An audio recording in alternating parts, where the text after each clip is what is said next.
18e jour du 11e mois de cette année 2022. Madame, mesdemoiselles et messieurs, bonjour et merci de toujours prendre le rendez-vous sur Royal TV Bénin. C'est bien évidemment Opinion de ce vendredi 18 novembre 2022. Et eux, ils sont bel et bien déjà là, bien assis autour de moi. Eux, c'est qui? C'est Eric Akoutika. Eric Akoutika, bonjour. Bonjour Enoch, amis internautes de Royal TV Bénin, salut et bienvenue. Merci d'être toujours présent. C'est moi. Didier Arwandinou, l'homme de Dadjoum. Bonjour et soyez les bienvenus. Alors, bonjour Eric, bonjour à nos amis internautes de Royal TV Bénin. Nous sommes encore au rendez-vous avec beaucoup de plaisir. Merci beaucoup et comme vous le savez, nous n'allons plus trop tarder. La première rubrique d'opinion, c'est bien évidemment la synthèse des unes de cette semaine que nous invitons à suivre.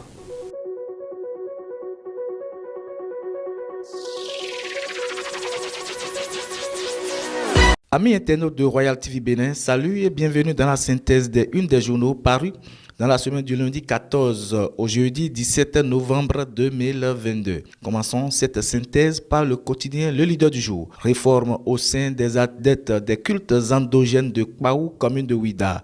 Le bureau national de l'association des dignitaires du culte vaudou installé. Le maire Christian M. Wetchenou parraine l'événement. C'est allé dans les colonnes du quotidien Le Leader du jour de Olivier Ouenou dans sa parution du lundi 14 novembre 2022. Le territorial, Église des chérubins et séraphins du Bénin. Le bureau national de la jeunesse outille les secrétaires des régions. Le président Séraphin Sodinou s'engage pour une administration au service de l'évangélisation. C'est allé dans les colonnes du quotidien Le territorial de Prince Germain Dimido dans sa parution du lundi 14 novembre 2022. Plus Infini Communication. Rituel de délivrance le 25 novembre 2022 au hall des arts de Cotonou. Maître Dao apporte des solutions à vos problèmes pour une nouvelle année pleine de réussite. C'est allé dans les colonnes du quotidien. Plus Infini Communication de Jérôme Zinsou Fadonungu. Mardi 15 novembre 2022. Dabarou, Parakou, la DECOB et 3 intercommunalités signent un accord de partenariat avec l'université. C'est allé dans les colonnes du quotidien du Septentrion dans sa parution du mardi 15 novembre 2022. L'actualité. Après plusieurs mois de détention, le syndicaliste Laurent Métoyon sera honoré à la bourse du travail. C'est allé dans les colonnes du quotidien L'actualité dans sa parution du mardi 15 novembre 2022. La Couronne Info, encore des attaques contre le chef de l'État. Talon n'aime pas les élections. Ticite Candide Azanaï. Mercredi 16 novembre 2022. L'affiche du jour. Gouvernance locale au Bénin. Porto Novo vote un budget primitif de plus de 6 milliards de francs CFA pour 2023. C'est allé dans les colonnes du quotidien. L'affiche du jour dans sa parution du mercredi 16 novembre 2022. Le leader du jour. Pour la victoire de l'UPR Le Renouveau aux législatives de janvier 2023 dans la 16e circonscription électorale.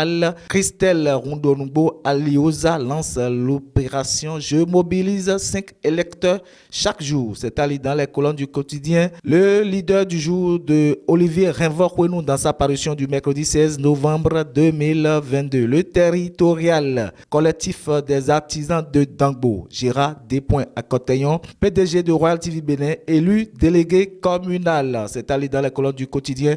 Le territorial de Prince Germain Dimido dans sa parution du mercredi 16 novembre 2022. La primeur législative 2023, quitus fiscaux, les démocrates, l'espoir brisé, s'interroge le journal de Adam Wettenon dans sa parution du mercredi 16 novembre 2022. Jeudi 17 novembre 2022, le Béninois libéré, Université d'Abomey-Calavi, Djokbenou admis dans l'ordre international des palmes académiques. C'est allé dans les colonnes du quotidien.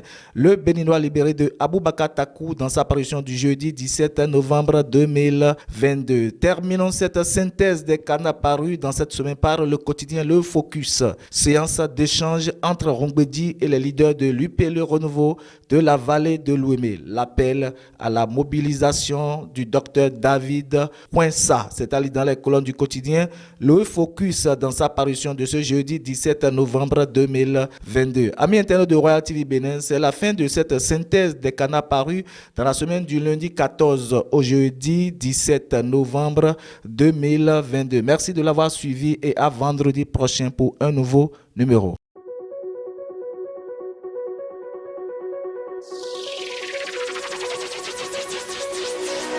Voilà, nous avons suivi ensemble, Eric Kouchiko, ce que vous avez réalisé pour nous durant cette semaine.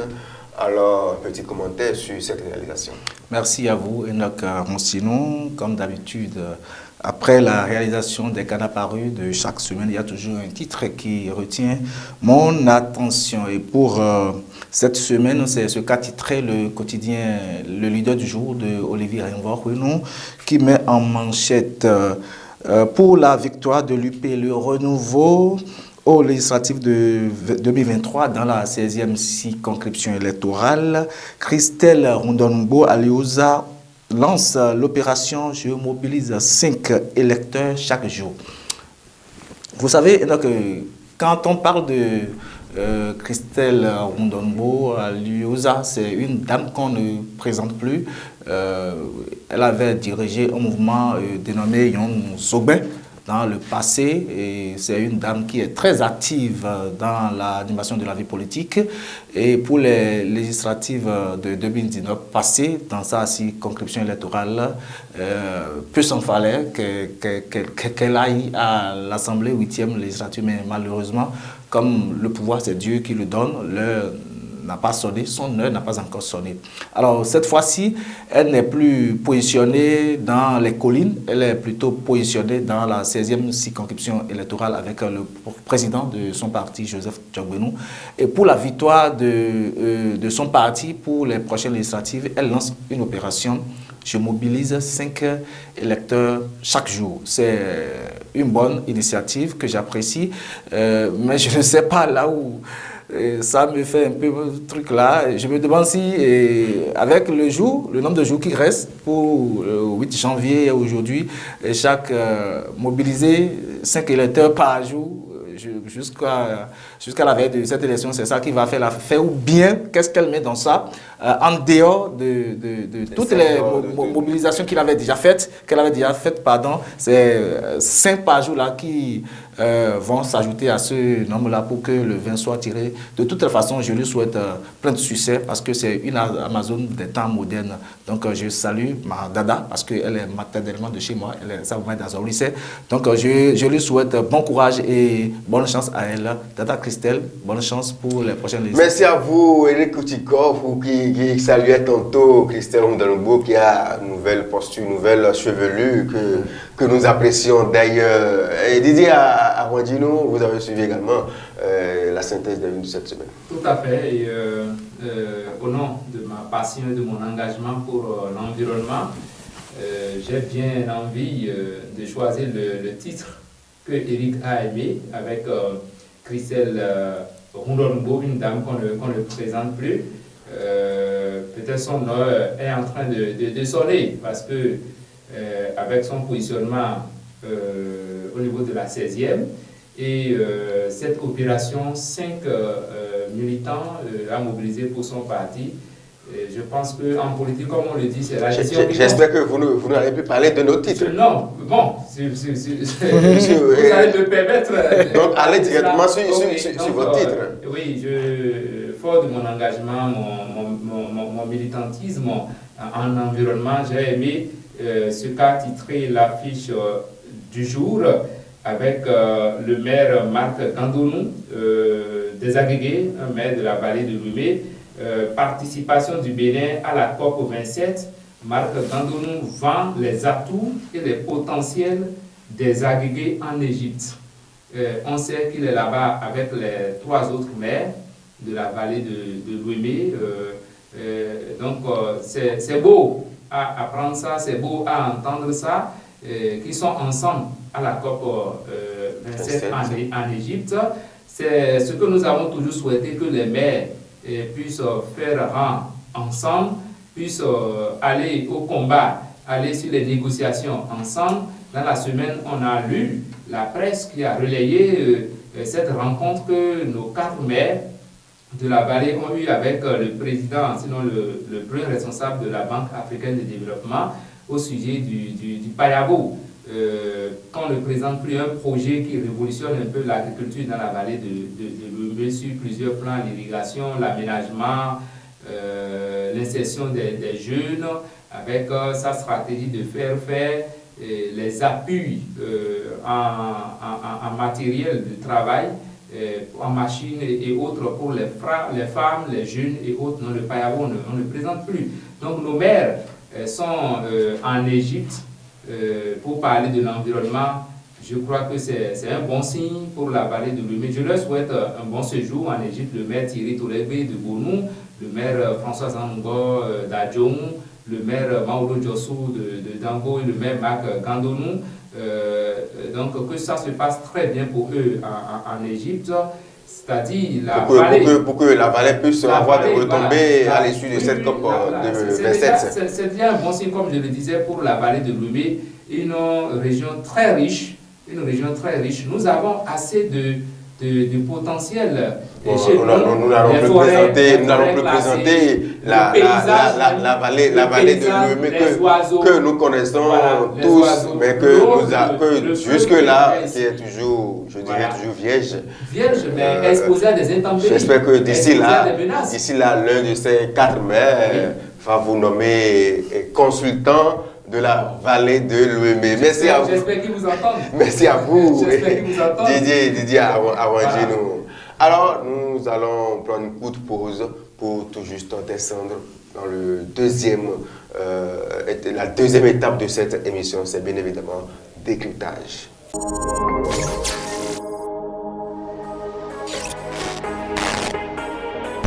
Voilà, de retour sur ce plateau, Eric Koutiko, Didier Awanjinou.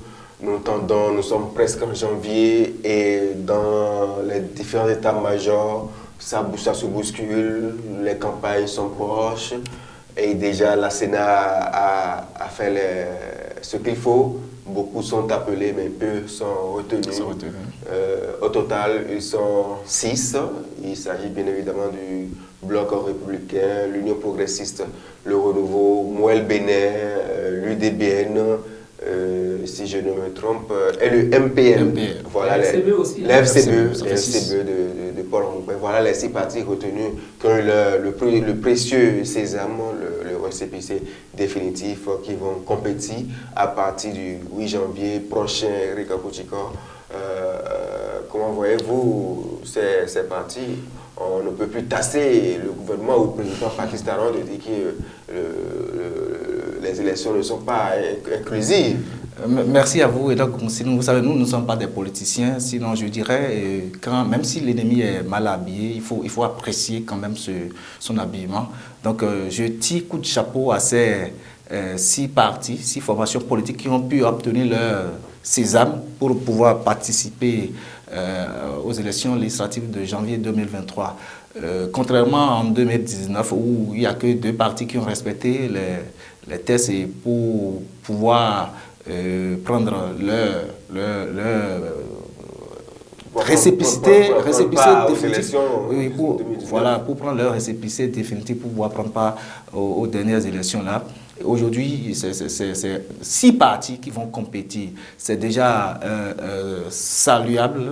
C'est une décision qu'il faut apprécier parce que aujourd'hui, comme vous venez de le dire, on ne peut plus parler des élections exclusives. Non, il y a les FCBE qui sont présentes, il y a l'UP, le Renouveau, le BR, et Mouel Bénin, l'UDBN et puis MPL. C'est bon, je salue les responsables de ces partis qui ont pu prendre à bras-le-corps toutes les dispositions qui leur sont imposées pour pouvoir respecter et obtenir leur récépissé définitif.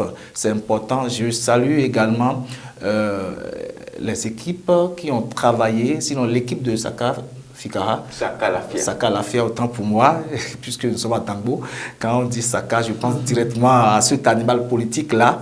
Je salue l'équipe de Saka Lafia. Je voudrais parler de cette institution en charge des élections au Bénin, la Sénat, qui ont travaillé aussi nuit et jour pour régulariser ces dossiers. Parce que ce n'est pas facile. Il faut étudier 218 dossiers par parti politique. Vérifier les pièces une à une jusqu'à finir ces travaux. Ce n'est pas facile. Donc je salue d'abord les responsables de CSI, formation politique, et l'équipe de la Sénat qui a pu faire ce travail combien élogieux pour que nous ne parlons plus au Bénin d'élections exclusives. Donc c'est une démarche louable pour ces partis-là qui sont heureux parce que fournir toutes ces pièces et puis quelques fautes qui vont vous empêcher de ne pas participer aux élections. Vous voyez que ce n'est pas chose normale, mais ils ont tout fait pour être en règle. Merci à vous, Didier Rika Koutiko, Didier Awandino. Aujourd'hui, on ne pourra plus parler d'élections inclusives et exclusives. Aujourd'hui, il y a au moins deux partis de l'opposition qui se disent de l'opposition qui vont aux élections. Il s'agit du MPL et des forces pour le Bénin émergent. Oui, déjà dans votre introduction, j'ai comme l'impression que vous, personnellement, vous ne prenez pas encore ces partis comme étant de l'opposition. Je ne l'ai jamais dit ici. Des partis qui se disent de l'opposition. Vous êtes un béninois, mais déjà, de par leur activisme sur le terrain, de par leur militantisme, c'est peut-être que beaucoup de choses restent encore pour des gens comme vous, pour les appeler directement partis de l'opposition. Bon, là n'est pas le problème. Il est bien vrai, c'est des partis de l'opposition, puisque quand on prend le FCBE, c'est le parti de chef de file de l'opposition. Quand on se met en distance vis-à-vis de tout ce qui se dit contre la nature de cette formation politique, parce que partout, quand on parle de l'opposition, on sait que c'est le parti qui est le parti proche du peuple, le parti porté par le peuple. On n'est pas là pour faire le débat de qui est de l'opposition, qui n'est pas de l'opposition. On sait que cette fois-ci, nous aurons des élections législatives à multiples partis politiques, contrairement à l'élection de 2019, où c'était deux formations politiques se réclamant de la mouvance présidentielle seulement. Cette fois-ci, nous avons une mouvance plurielle, une opposition plurielle. Parce que quand vous prenez l'opposition, c'est MPL et puis les FCBE. On aurait pu souhaiter que ces partis d'opposition puissent se mettre ensemble pour qu'on ait l'opposition. Mais ce n'est pas le cas. Même du côté de la mouvance, c'est une mouvance plurielle. Moël Bénin, UDBR, UPR. Donc c'est un peu ça. Les choses ont évolué. Et du côté de la Sénat, on n'a pas eu trop de stress. La façon dont les dossiers ont été étudiés, on a eu moins d'attention du côté de la Sénat que l'attention qu'on a eue du côté de la Direction générale des impôts quand il était question des quittus fiscaux. Donc, cette année, dans l'analyse ou bien quand vous observez bien, la Sénat n'a pas été trop au cœur des attentions que la DGI. C'est mon avis. C'est mon avis. Donc, on a étudié les dossiers. Il y a eu même des partis qui n'ont reçu, ou bien un parti qui n'a reçu aucune observation. Mais d'un autre côté aussi, je vois l'UDBN renaître, mais qui se positionne déjà sur la scène politique, parce qu'il y a 4 mois ou bien 5 mois, on ne parlait plus de l'UDBN, on parlait du Bloc républicain. Ce parti s'est désolidarisé du Bloc républicain, a pu se constituer des militants. Ce n'était pas gagné d'avance. On disait, bon, les militants se sont déjà fondus dans le Bloc républicain. Ce parti aura quel militant, quel candidat, mais on les a vus confectionner les listes, avoir des candidats qui ont aussi payé leurs impôts pour avoir le quitus fiscal. Donc, tout est question d'engagement. On a vu l'UDBN désormais dans la course. Donc, au moins un parti dirigé par une femme aussi dans cette course pour les législatives. Est-ce que, Didier Armandjoun, oui. est-ce qu'une chose est d'être apte pour compétir, mais le reste, ce sont les règles de 10%. Je ne veux même pas là, mais c'est la population, c'est le peuple qui va en décider, parce qu'on connaît... Pour le moment, on n'en est pas encore là. Non, je n'en dis pas, on connaît le poids de certains partis politiques à ce jour. Et qui sont ces candidats de ces partis? Nous, jusque-là, nous n'avons pas encore assez de visibilité sur ces candidats. Éric Oudjiko a seulement l'UPR, le Bloc républicain, les FCBE, voilà, sur ces trois partis, une partie de l'UDBN et de Mouel Bénin, qui a beaucoup d'artistes. Dites-nous, est-ce que sur le terrain, vous voyez une facilité pour un parti ou un autre? Vous voyez, qu'on le veuille oui ou non, c'est vrai, ces deux formations politiques que vous venez de citer, le Mouel Bénin et l'UDBN, c'est des partis qui ne sont pas trop connus dans toutes les circonscriptions électorales. Je parle de toutes les circonscriptions électorales. C'est vrai qu'il y a des partis qui sont connus dans leur fief. Mais quand on prend l'UDBN et Mouel Bénin dans leur circonscription électorale, c'est des partis qui ne sont pas trop connus. Moi... En dehors de leur circonscription électorale? En dehors de leur circonscription électorale. Je suis en train de voir la chose d'une manière où, après les élections, quand on va commencer par faire le calcul, ce que ça va donner. Je me suis dit, ces gens-là, est-ce que ce n'est pas pour faire perdre, faire partie leur parti qu'ils ont décidé en fait de se présenter à cette élection-là. Sinon que... un parti responsable se doit d'être quand même... Il y a toujours un danger qui les guette. Si déjà le débat se fait autour de leur poids. Parce qu'il ne suffit pas de participer. Non. Si vous ne réussissez pas à réunir des sièges.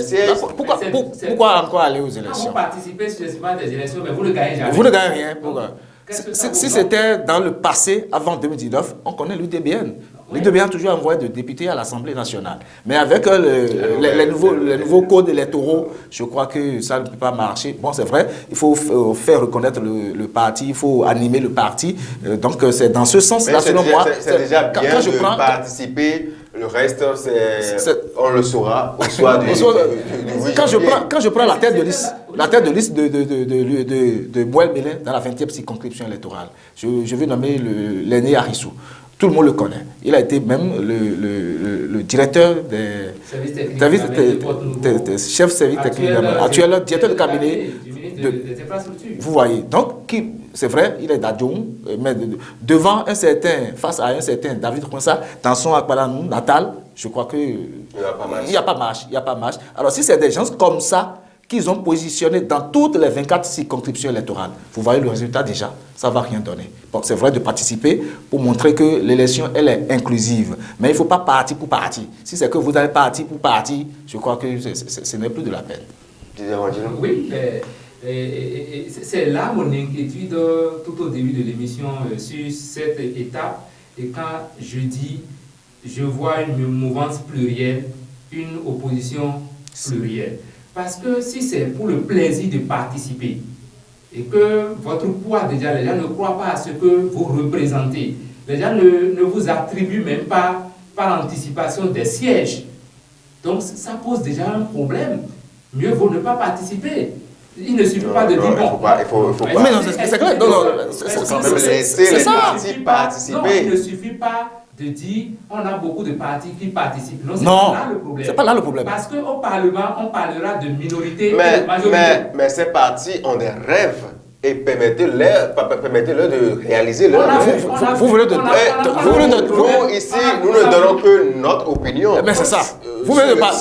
Sur le terrain, ça peut être autre chose. Vous venez de parler de rêve. Les élections Il est permis de rêver. De 2020, on a vu les résultats. Oui. Les élections communales de 2020, on a vu les résultats. On connaît le fief du PRD qu'on ne lui discute pas, Porto Novo et région. On ne leur dit que mais Porto Novo, le PRD n'a pas pu réunir les 10%. On connaît les scores de Mouel Bénin. Si c'est un parti comme PRD au Bénin qui n'a pas participé, excusez de peu, on connaît le score réalisé par l'UDBN. On connaît. Mais qu'est-ce qui a pu évoluer entre 2020 et 2022 pour ce parti dont nous parlons? Aujourd'hui, on parle d'élections, comment on appelle, législatives. Oui. Ce n'est pas une élection locale. Locale, c'est pas communal. L'UDBN. Les yeux fermés. C'est la sixième. C'est la sixième. Non, on leur attribue. Une partie de la sixième, c'est comme excusez, beaucoup leur attribuent Godomé comme fief. C'est ça. Godomé. Et un peu sur Ava. Godomé n'est pas une commune. Non, c'est un arrondissement. Aujourd'hui, on parle de circonscription électorale. Quand vous prenez la sixième dont vous parlez, il y a le Grand Carabi, il y a Soava, il y a Zé. Oui. Et quand vous prenez déjà ces communes, Zé par exemple, c'est une grande commune dans la sixième circonscription électorale. Et quand l'UDBN a un parti comme le BR et l'Union progressive de renouveau en face comme adversaire, imaginez le résultat est là. Le travail qui leur revient à faire. Le travail qui leur revient à faire. C'est pour ça que moi je dis, il ne suffit pas de participer, il ne suffit pas d'avoir un récépissé définitif comme Sésame, comme... en tout cas, si en 2020, le peuple béninois veut un parlement multicolore, un parlement qui sera bien animé. Donc, des gens qui viennent d'horizons divers. Mais quand des gens participent, ils n'ont pas d'élus, excusez de peu. Didier, si en 2020, le PRD avec son poids n'a pas pu obtenir 10%, ce n'est pas UDBN ni Mouel qui vont trouver. Vous voyez, le PRD, le président n'est pas bête. Il a pris l'expérience de 2020. Voilà. Il s'est dit, si c'est comme ça, il faut que je fusionne mon parti avec un autre parti. Et c'est ça qui a été fait. Déjà, on a commencé par même leur attribuer de sièges avant les élections. C'est vrai qu'en politique, rien n'est gagné à l'avance, mais déjà, dans la 19e et dans la 20e, un peu dans la 16e, on est en train de leur attribuer déjà de sièges. Mais quel siège on peut attribuer à l'UDBN aujourd'hui?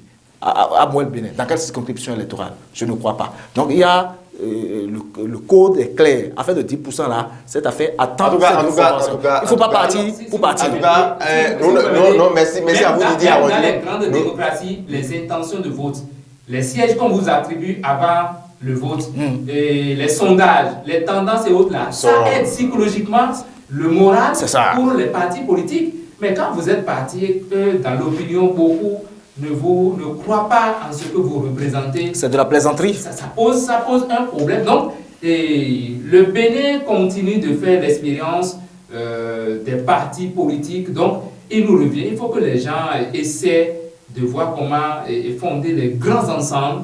Ça va leur permettre, même si vous étiez une minorité, vous étiez un petit parti politique, si vous êtes dans un grand ensemble, ça vous permet, ça vous fait une bonne santé. On parle bien de vous et auprès des électeurs, c'est déjà quelque chose, ça va vous permettre. Merci à vous Didier. Nous ici, il ne suffit pas de participer pour participer. On veut des sièges pour les partis. Nous ici, nous ne faisons le procès d'aucun parti. Aucun procès. Nous le souhaitons juste de bien faire, de réussir ces rêves qu'ils ont en eux. Bonne chance à tous les partis. Rendez-vous le soir du 8 janvier 2023. Et vous disiez tantôt quelque chose. Nous parlons des grands partis, des grandes fusions. Aujourd'hui, l'UPR, le PPRD, ils sont ensemble. Et déjà, dans le positionnement, dans la 20e circonscription, beaucoup se disent déjà, est-ce que le BR, avec sa liste, pourra faire l'affaire devant ce parti de l'Union progressiste, le Renouveau, qui a des candidats, bon, je ne sais pas moi qui le dit, Didier Armandino. Ok, oui, effectivement, même au sein du bloc républicain, beaucoup savent que la tâche n'est pas facile, mais n'est pas impossible. Parce qu'il y a une erreur que les militants de cette formation politique ne doivent pas commettre. Si vous donnez déjà tout à l'adversaire, avec ce que nous observons sur le terrain, vous donnez déjà tout à l'adversaire sans attendre même le match, sans attendre même le match, vous risquez de disparaître. Parce qu'ils sont à la croisée des chemins aujourd'hui. Ils doivent voir de loin qu'est-ce que notre formation politique, le Bloc républicain, je parle d'eux, hein, et qu'est-ce que ça va devenir dans la 20e circonscription électorale après les élections législatives de cette année. Parce que les élections législatives de cette année viennent mettre le parti à l'épreuve même de son existence dans la 20e circonscription électorale. J'en veux pour preuve les démissions qu'on a. Pendant que le parti a besoin de tous ses militants, c'est maintenant, quand la liste est sortie, rendue officielle, que vous observez des démissions, que vous observez des grincements de dents pas comme possible, que vous observez des militants qui se... Des mécontentements. Des mécontentements pas comme possible, des gens qui se désolidarisent du groupe, alors que de l'autre côté, il y a des mécontentements. Les gens, vous ne les voyez pas trop exprimer leur mécontentement, mais c'est des leaders qui prennent leur bâton de pèlerin pour dire « nous apaisons ». Mais de ce côté, on ne voit pas encore l'apaisement venir. Donc c'est tout comme s'ils laissent des espaces que d'autres comment on appelle, exploitent.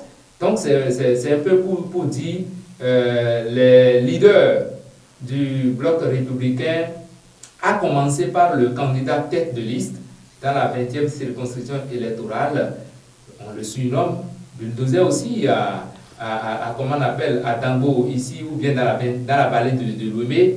C'est maintenant qu'il va faire parler son génie de rassembleur, quelqu'un qui a pu décrocher les grands électeurs d'Avrancourt, les grands électeurs de Grand Avrancourt. Attends-lui. Pas attends-lui. On a vu, comment on appelle, c'était à l'occasion d'une grande déclaration publique que les grands électeurs d'Avrancourt ont pu adhérer au Bloc républicain. Et partout dans la 20e circonscription électorale, on a vu des adhésions au Bloc républicain. C'est maintenant que le candidat tête de liste du Bloc républicain va maintenant prouver son leadership. Son leadership pour faire de la mobilisation pour le Bloc. Parce que qu'on ne se perd pas cela de vue, il y a des graissements dedans. Il y a des frustrés, il y a des frustrations, des départs qui s'annoncent. Avec ça, on se demande comment le parti va pouvoir mener le combat face à l'adversaire qui n'est pas des moindres sur la scène politique du Bénin. L'adversaire qui, pour le moment, a plus de sièges au Parlement, a plus de maires élus, a plus d'élus. Merci à vous, Didier Amadjouno, Eric Kouchiko. Il y a des grincements, c'est dans tous les partis, que ce soit à l'UPR, au Bloc républicain et autres, il y a des grincements. Mais dans la 20e, on sent que ces grincements sont vraiment, d'autres ont caché, l'ont caché, mais ici dans la 20e circonscription, c'est au vu et au su de tout le monde. Et la liste présentée par le BR dans la 20e circonscription ne rassure pas. Merci à vous, c'est au vu et au su de tout le monde. Aujourd'hui, moi, j'ai entendu dire par les membres, les têtes de pont de l'UPR, de la commune d'Adjoum, dit que si c'est avec ça là, les gens du BR, ils disent que si c'est avec cette liste-là, que tout Adjoum, tout BR d'Adjoum soutient carrément le candidat UPR d'Adjoum, qui est David Coinsa. Et ils ont déjà commencé cette mobilisation. Ça, c'est une parenthèse que j'ai ouverte. Vous voyez, quand on prend la liste qui a été faite dans la 20e circonscription électorale par le bulldozer, puisque selon les rumeurs, c'est lui qui aurait confectionné la liste de... Nous n'étions pas là. Que ce soit rumeur ou pas. J'ai employé le conditionnel. J'ai dit rumeur, j'ai utilisé encore le conditionnel. C'est pas une raison. Bon. Donc, de toute façon, la liste a été confectionnée. Et cette liste-là, c'est lui qui conduit la liste-là. Vous savez, la politique, c'est un jeu de couloir. Le reste se dit, ouais, mais si la décision est prise, c'est que tout le monde se conforme à ça. Et la liste est sortie. Cette liste a créé beaucoup de mécontentement, des frustrations de part et d'autre. Et quand moi je fais mon analyse personnelle, on ne peut pas prendre à franc coup, laisser un certain Akomavor pour un certain Oseni. Nous n'allons pas faire le procès des positionnements de qui a été pris, qui a été délaissé. Nous, ce n'est pas notre problème, c'est le parti. Nous ne sommes pas du bloc républicain. Non, Didier Awandjinou, s'il vous plaît. Nous ne sommes pas du bloc. Il y a des choses qui ont créé. Il y a des choses qui ont créé, mais nous ne sommes pas, écoutez, nous ne sommes pas les responsables. Ce sont des éléments. C'est des choses qui ont C'est des choses qui ont créé ces mécontentements. Ce sont des responsables qui se sont assis, qui sont restés ensemble. On n'a jamais dit le contraire. On n'a jamais refusé ça. Donc, s'il y a des frustrations. Qu'est-ce qui a créé ces frustrations-là? Qu'est-ce qui a créé ça? C'est des questions que nous posons. Mais c'est comme ça. Quand vous venez à Djong, quand vous entendez des gens dire que le candidat qui est positionné 4e de liste, que c'est qu'il a vendu à Djong, les gens l'accusent d'avoir vendu à Djong moins cher, pendant que à Djong s'attendait à une tête de liste ou bien à une deuxième place qu'il aurait vendu cher, qu'il aurait vendu moins cher à Djong en acceptant d'être prendre que 4e qu'il devrait refuser comme certains candidats qu'on projetait. Oui. Comme certains noms qu'on projetait candidats. Il y en a même des candidats qui ont dit si ça dépasse cette position-là, ne me placez pas sur la liste. Les gens ont été clairs. Alors si vous acceptez comme ça, ça veut dire que vous vendez votre candidat. Eric Koutigo, Didier Awandjinou, dans ce mini-mélo, est-ce que vous voyez la liste du bloc républicain tenir tête aux autres partis, dont le plus grand parti, l'UPR? Pour ne pas aller au dos de la cuillère, il n'y aura pas marche. Avec ce qui se passe. Comme l'a dit tout récemment M. Sodino. C'est comme ça, avec le positionnement que l'UPR a fait, en respectant chaque commune, avec des positionnements bien précis. L'UPR face à BR, dans la 20e circonscription électorale, ils vont beaucoup travailler. Les leaders du BR vont beaucoup travailler. Et déjà, il y a certains qui ont démissionné. Je pense à Gossou Bodé qui l'a dit. Il a avoué ça. Il a dit ça. Il a dit avec cette liste-là, ça ne garantit pas. Vous permettez, ça ne garantit pas. Cet exemple simplement de Julien à Gossou Bodé, et dont l'arrivée au BR, c'est un transfuge Pierre aujourd'hui, dont l'arrivée au BR avait été fortement saluée ici à Dango. Je me rappelle, moi, le jour où il a fait son adhésion, c'était en présence de l'honorable Mathias Kouanou à Komar. C'est lui. En présence de Félicien Roncari, qui était le représentant ou bien la personne mandatée par... C'est lui qui a pris la déclaration. C'est lui qui a pris la déclaration. C'était en présence... À l'OJBR, certainement. Oui, c'est pas à l'OJBR, c'était à Dango ici. Mais Félicien Maotoni Roncari était la personne mandatée par le responsable du parti pour recevoir la déclaration. La déclaration d'adhésion. Donc, sa déclaration avait été... Son arrivée au BR avait été saluée par le BR. Quelques mois après, il quitte avec des arguments. J'espère que vous l'avez suivi. Oui. Quand vous analysez le positionnement du BR dans la 20e, on sait que ce positionnement n'arrange pas. Et comment on appelle, n'est pas trop en défaveur de Dango, parce que Dango est tête de liste. Dango a eu beaucoup de suppléants, en tout cas au moins un suppléant sur la liste. Quand j'ai suivi un peu les calculs, sur les calculs, Dango n'était pas trop défavorisé. Mais vous suivez un politicien de Dango comme Julien Gossou Bodé qui dit ça ne l'arrange pas. Ça n'arrange pas. Comme ça, qui disent ça, qui disent qu'il ne peut pas aller à un combat avec cette liste-là. Excusez de peu, ça fait peur. C'est pour ça que nous disons, ce n'est pas que le candidat tête de liste n'en est pas capable. Je disais, il a pu quand même décrocher des grands électeurs d'une commune en faveur du parti. Il a fait venir même des députés bien, les Rachid Badamassi et d'autres leaders. Ce jour-là, c'était historique, c'était devant tout le monde. S'il a pu faire ça, donc il n'a qu'à prendre vraiment son bâton de pèlerin pour commencer par apaiser, pour commencer par aussi décrocher des militants d'autres partis et vers le bloc républicain. Parce que sans cette adhésion, s'il doit aller avec cette soustraction, je me demande comment ça va se passer pour le bloc républicain. Alors que c'est quand il y a match que le match sera vraiment plaisant, intéressant. Parce que si les autres occupent le terrain, on ne voit pas les autres, on va se dire, ben, dans la 20e, vous voulez avoir des députés monocolores, dans la 20e, c'est ça que vous voulez donner à la 20e. Donc les populations veulent avoir une fête et législative avec des candidats, parce qu'on apprend que certains candidats, même positionnés sur la liste, refusent déjà de travailler, d'aller battre campagne. Quand c'est comme ça, comment le parti va fonctionner? Donc, de toutes les façons, on attend de voir comment les campagnes seront menées. Mais le parti a encore des jours devant lui pour se réorganiser, apaiser les cœurs, amener, écouter les gens sur leur frustration. Parce que la politique, c'est des jeux d'intérêt. Il est bien vrai, certains ne sont pas sur la liste. Mais s'ils peuvent être rassurés que ce n'est pas bon, aujourd'hui, le parti a choisi les élections législatives pour satisfaire les attentes de quelques-uns. Vous autres qui n'êtes pas sur la liste, de toutes les façons, il y a des nominations en vue. Ce n'est pas que l'Assemblée qui... Voilà. Seulement l'Assemblée, parce que ceux qui sont laissés pour compte, ceux dont on se dit... Les frustrés. C'est des cadres, c'est des gens qu'on peut aussi vendre cher à des positionnements ailleurs, des nominations et autres. Donc il suffit pour cette formation politique d'avoir de bons arguments pour... Oui, de bons arguments. C'est pas encore tard. C'est pas encore tard. Mais si on laisse le terrain comme ça, en l'état, comme ça, je me demande, parce que les électeurs aujourd'hui, il y en a qui, dans un passé très récent, ont fait leur adhésion au parti. Mais déjà par les positionnements, sont frustrés, se demandent est-ce qu'ils vont retourner dans leur formation de départ.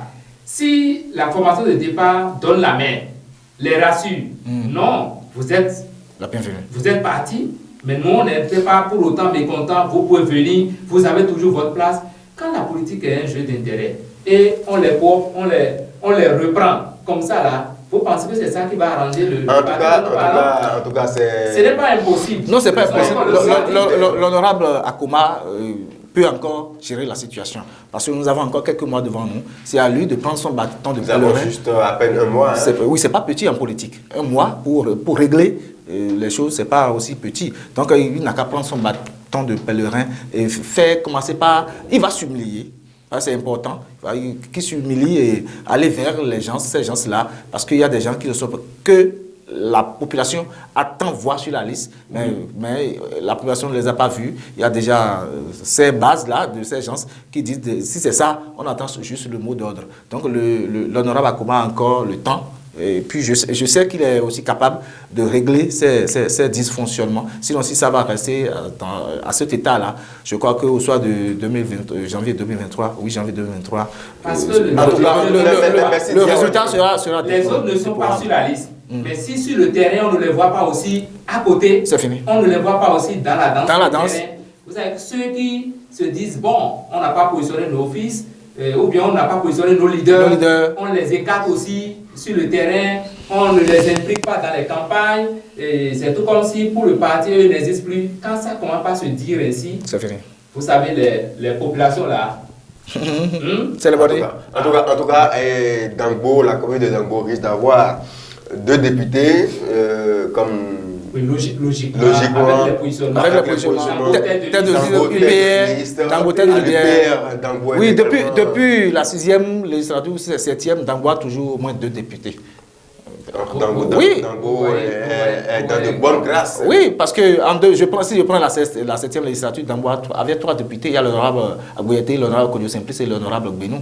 Ça, c'est en 7e législature. 8e législature, Dangbo a au moins 2 députés. Non, 3 députés. Actuellement, 3 députés encore. Pour la 8e, il y a Gbenou, il y a Akoba, 3 députés. Voilà, donc 9e législature, Dangbo aura au moins encore 2 députés. Dangbo est comme une bénite. en tout cas, lui aussi, il est de Dangbo. Vous savez, si cette question de commune, vous savez ce à quoi je pense. Allez par exemple de Bonou. Si vous voulez tabler sur les têtes de liste par exemple, vous pouvez dire Bonou aussi, avec les sièges réservés aux femmes. Non, Bonou risque d'avoir 2 députés cette fois-ci. Parce que Bonou a au moins une tête de liste. Vous savez de qui je veux parler? De la FCBE, c'est ça? De la FCBE, non? Si ce n'est que tête de liste. Vous voulez parler de Yafayon? Non, on va revenir sur le cas de Yafayon. Vous allez revenir sur le cas de Yafayon. Si ce n'est que tête de liste, vous allez revenir. On va revenir. Vous ne pas parler de Boulou. Non, on reviendra. On y reviendra. Attendez, Didier Arondino. Vous étiez en train de parler et Dangbo est une commune bénie et Dangbo est dans de bonnes grâces. Vous savez que attendez. Okay. Celui dont je veux parler, il est aussi de Dangbo. Fils de Dangbo oui. Et il est nouvellement élu. Il est photographe. Il est photographe. Il est photographe.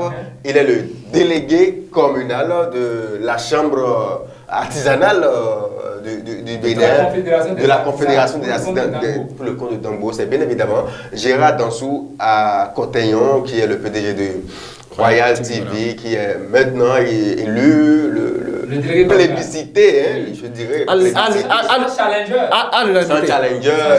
Comme le cas de Tchacus la dernière fois. Comme le cas de Tchacus la dernière fois. Voilà, donc à Dangbo, c'est des grands leaders. Vous avez suivi de très près cette élection. Oui, mais on a suivi cette élection. C'est pour ça que je dis c'est Dieu qui donne le pouvoir. Beaucoup le disaient. Moi-même, je confirme c'est Dieu qui donne le pouvoir.